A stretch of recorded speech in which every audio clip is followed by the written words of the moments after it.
Hi எல்லாருக்கும் வணக்கம். நம்ம அழகே அழகு சீரியலில் தங்கராஜ் ஒரு டெரர் பீஸா அப்படின்னு நம்ம மலர் மதி எல்லாரும் சொன்னாலும் பார்க்க அப்பாவி பிள்ளையா இருக்குது, சாந்தமாக இருக்குது அப்படின்னு இந்த கோமதி சர்டிஃபிகேட் கொடுத்தாங்க. ஆனால் இந்த சாந்த ஸ்வரூபி தங்கராஜால தான் முத்துவேலுக்கு கேன்சர் இருக்கா அப்படின்னு குடும்பத்துக்கே தெரிய போகுது. தங்கராஜ் உண்மையிலே டெரர் பீஸு தான் அப்படின்னு கோமதி புரிஞ்சுக்க போகிறாங்க. முத்துவேலுக்கு நல்லபடியாக கேன்சர் ஆப்ரேஷன் நடந்துச்சா? தங்கராஜோட மோசமான முகத்தை எல்லாரும் எப்படி புரிஞ்சுக்க போகிறாங்க? தெரிஞ்சுக்கிறதுக்கு முன்னாடி இந்த வீடியோக்கு ஒரு லைக் போட்டுக்கோங்க. ஸோ பார்த்தீங்கன்னா நம்ம பாக்கியராஜ் நாளைக்கு செகண்ட் சாட்டர்டே எல்லாரும் வெளியே போயிட்டு வரலாம். மீனா மதிக்கு கூட ஆஃபீஸ் லீவாக தான் இருக்கும். இவங்களும் வந்ததுலேருந்து வீட்டுக்குள்ளே தான் இருக்காங்க.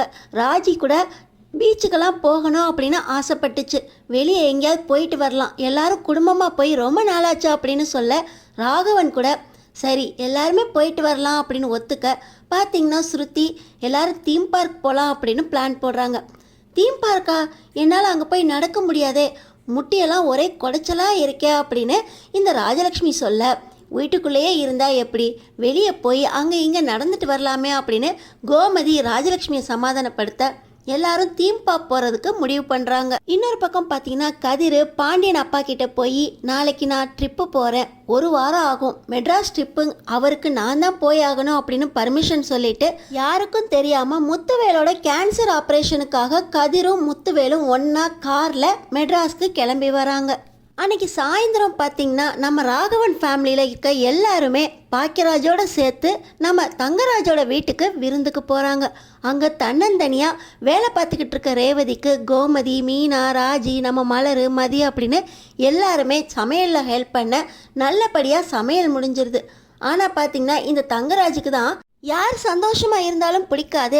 இப்படி சமயக்கட்டில் எல்லாரும் ஒட்டுமொத்தமாக சேர்ந்து கூத்தடிச்சுக்கிட்டு இருக்காங்க, இது என்ன வீடு நினச்சாங்களா தேட்டரு நினச்சாங்களா அப்படின்னு ராகவனோட ஒன்றா சேர்ந்துக்கிட்டு அங்கே நக்கல் அடிச்சுக்கிட்டு இருக்காரு.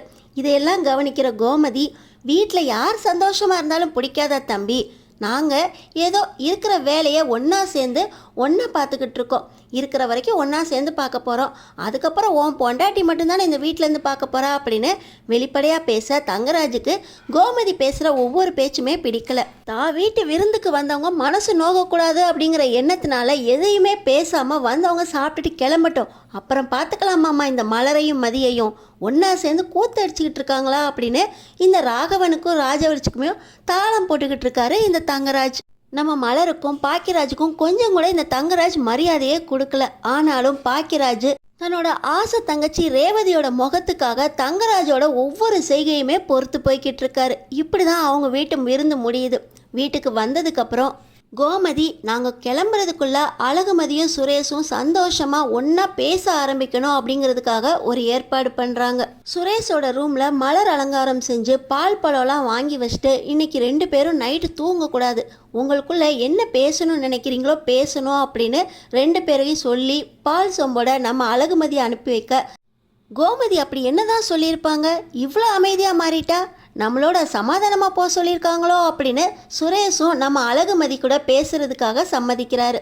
நம்ம அழகுமதியும் மீனாவோட கோமதியோட அட்வைஸ்க்காக சுரேஷ் நல்லவராக இருப்பாரோ கொஞ்சம் பேசி தான் பார்க்கலாமே அப்படின்னு அவங்களும் சம்மதிச்சு சுரேஷோட பேசுகிறதுக்கு ஒத்துக்கிறாங்க. அன்னைக்கு நைட்டு 2 பேரும் இதுக்கு முன்னாடி நடந்ததெல்லாம் மறந்துடுவோம், இனிமே நம்ம வழக்கம் போல் பேசுவோம் பழகுவோம், ஒரு ஃப்ரெண்டாக இருப்போம் அப்படின்னு முடிவெடுக்கிறாங்க. அடுத்த நாள் பார்த்தீங்கன்னா நல்லபடியாக விடியுது. எல்லாரும் தீம் பார்க் போகிறதுக்காக ரெடியாகிறாங்க.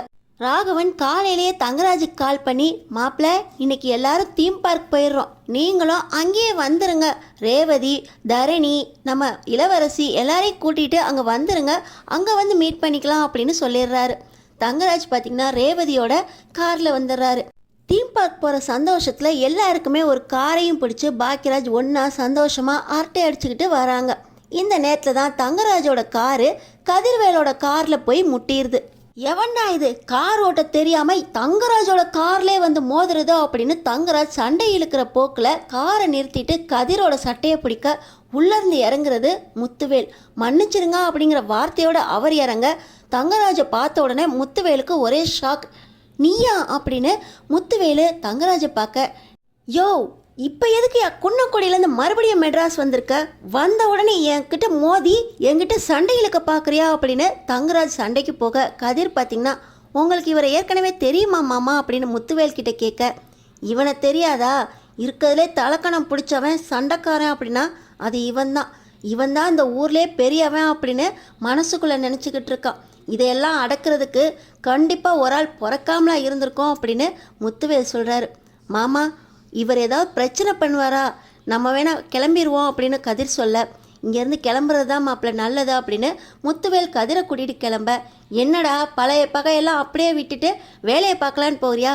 இப்போ என் காரை இடித்ததுக்கு பதிலை சொல்ல அப்படின்னு தங்கராஜ் சொல்ல, ரேவதி பார்த்திங்கன்னா, என்னங்க அங்கே எல்லோரும் தீம் பார்க் வந்துட்டாங்களாம், நம்ம போகலாங்க, பிரச்சனை வேண்டாம் அப்படின்னு சொல்ல, இவனை ஒரு கை பார்த்துட்டு வரேன் அப்படின்னு தங்கராஜ் கீழே இறங்க பார்த்திங்கன்னா முத்துவேலும் நம்ம கதிரும் ஒன்றா சேர்ந்து காரை எடுத்துகிட்டு கிளம்பிடுறாங்க. பக்கத்தில் தான் ஆஸ்பத்திரி. அதனால் அவங்க ஆஸ்பத்திரிக்குள்ளே நுழைய போக தங்கராஜுக்கு ஒரே சந்தோஷம்.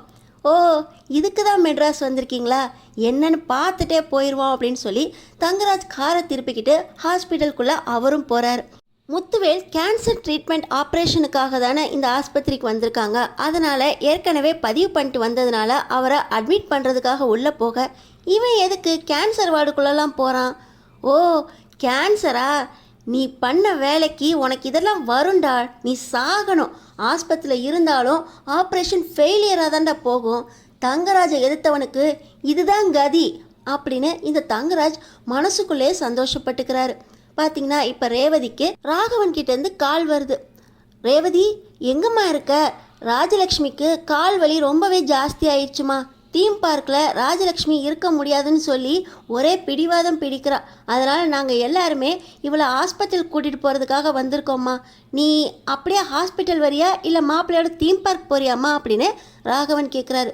என்னப்பா அப்படியா வலிக்குது, அப்புறம் எதுக்குப்பா வீட்டில் இருக்காமல் நீங்கள் பார்க்குக்கெல்லாம் கிளம்புறீங்க அப்படின்னு ரேவதி பதறி போய், நாங்கள் இப்போ இந்த ஆஸ்பத்திரியில் தான் இருக்கோம், அம்மாவை கூட்டிகிட்டு இங்கே வந்துருங்க அப்படின்னு சொல்ல, ராகவன் குடும்பத்தோட ராஜலக்ஷ்மியும் கூட்டிகிட்டு அதே ஹாஸ்பிட்டலுக்கே வராங்க. இங்கே தான் முத்துவேலுக்கும் கேன்சர் ட்ரீட்மெண்ட் நடந்துக்கிட்டு இருக்கு. இது தெரியாமல் கோமதி, ராஜி, மீனா 3 பேருமே ராகவன் ஃபேமிலியோட ராஜலக்ஷ்மி ட்ரீட்மெண்ட்டுக்காக ஹாஸ்பிட்டல் வராங்க. தங்கராஜுக்கு தான் மனசு ஃபுல்லாக சந்தோஷம். என் எதிரிக்கு இந்த நிலைமையில தான் சாகணும், அவெல்லாம் பொழைக்கவே கூடாது அப்படின்னு முத்துவேலை பார்த்து சந்தோஷப்பட்டுக்கிட்டு இருக்காரு. இந்த நேரத்தில் தான் ராஜலக்ஷ்மியோட ட்ரீட்மெண்ட்டுக்காக எல்லாருமே அதே ஹாஸ்பிட்டல் வந்து சேர கதிரை பார்த்துடுறாங்க. ராஜி கதிரை பார்த்த உடனே, டேய் நீ எப்படா சென்னைக்கு வந்தா அப்படின்னு அவங்க ஆச்சரியமாக ஹாஸ்பிட்டலில் இருக்க பார்த்து, எதுக்கு நீ ஹாஸ்பிட்டலில் இருக்கா அப்படின்னு ராஜி கதிரை காத்து கேட்குறதுக்காக போகிறாங்க. இந்த நேரத்தில் கோமதியும் கதிரை பார்த்துட்டு, என்னாச்சு இங்கே நிற்கிறீங்க அப்படின்னு கதிர்கிட்ட பேச போக, தங்கராஜ் ஒரு வார்டுக்குள்ளே எட்டி பார்த்துட்டு இருக்கிறத பார்த்த உடனே கோமதிக்கு, என்ன தம்பி தீம் பார்க் வராமல் இங்கே வந்திருக்கீங்க, யாருக்கும் உடம்பு சரியில்லையா அப்படின்னு கேட்க, இப்போ தங்கராஜ் எங்கே எட்டி பார்க்குறாரு அப்படின்னு கோமதி விளையாட்டுத்தனமாக அதே வார்டுக்குள்ளே எட்டி பார்க்க, அங்கே பார்த்தீங்கன்னா ட்ரிப்ஸு, ஆக்சிஜன் மாஸ்க், அதோட தன்னோட அண்ணன் முத்துவேல் பெட்டில் படுத்திருக்காரு. இதை பார்த்த உடனே கோமதிக்கு பக்குன்னு ஆகி போயிடுது. அண்ணே, நீ என்னண்ணே குன்னக்குடியை விட்டுட்டு மெட்ராஸில் வந்து ட்ரீட்மெண்ட் எடுத்துகிட்டு இருக்க, என்னாச்சுண்ணே அப்படின்னு கோமதி ரொம்பவே அழுகவே ஆரம்பிச்சிடுறாங்க. என்னது அண்ணனா? அவன் என்னோட பரம எதிரி முத்துவேல், அவன் உங்களுக்கு அண்ணனா? அவனுக்கு கேன்சர் ட்ரீட்மெண்ட்டுக்காக தான் பெட்டில் படுக்க போட்டிருக்காங்க, அவனுக்கு ரொம்ப சீரியஸ் அப்படின்னு எல்லாரும் பேசிக்கிட்டு இருக்காங்க அப்படின்னு தங்கராஜ் கோமதி கிட்ட சொல்ல, கேன்சரா? எங்கள் அண்ணனுக்கு கேன்சரா? கதிரு, முத்துவேலோட வந்திருக்கியா நீ? என்னாச்சுடா கதிரா அப்படின்னு கோமதி ரொம்பவே பதட்டமாக. அப்போ தான் மீனாவுக்கும் ராஜிக்கும் தெரிய வருது, கதிர் இத்தனை நாளாக இதுக்கு தான் தாங்கூட பேசாமல் அங்கேயும் இங்கேயும் ரொம்ப சீரியஸாக சுற்றிக்கிட்டு இருந்தாரா. முத்துவேல் ட்ரீட்மெண்ட்டுக்காக தான் இந்த ஆஸ்பத்திரிக்கு வந்திருக்காங்களா, என்ன ஆச்சு ஏதாச்சு அப்படின்னு கதிர்கிட்ட எல்லாருமே ரொம்ப பதட்டத்தோடு கேட்க, மாப்பிள்ள நீங்கள் எப்படி இங்கே வந்தீங்க அப்படின்னு இங்கே ராகவன் ஃபேமிலி பதற, தங்கராஜால தான் முத்துவேலுக்கு கேன்சர் அப்படிங்கிற விஷயம் கோமதியோட எல்லார் ஃபேமிலிக்கும் தெரியுது. இப்போ முத்துவேலோட ட்ரீட்மெண்ட்டுக்கு எல்லாரும் மெட்ராஸ் வர போகிறாங்களா, அடுத்தடுத்து என்ன நடக்க போகுதுன்னு தெரிஞ்சுக்கிறதுக்கு நம்ம சேனலை சப்ஸ்கிரைப் பண்ணி தொடர்ந்து பாருங்கள்.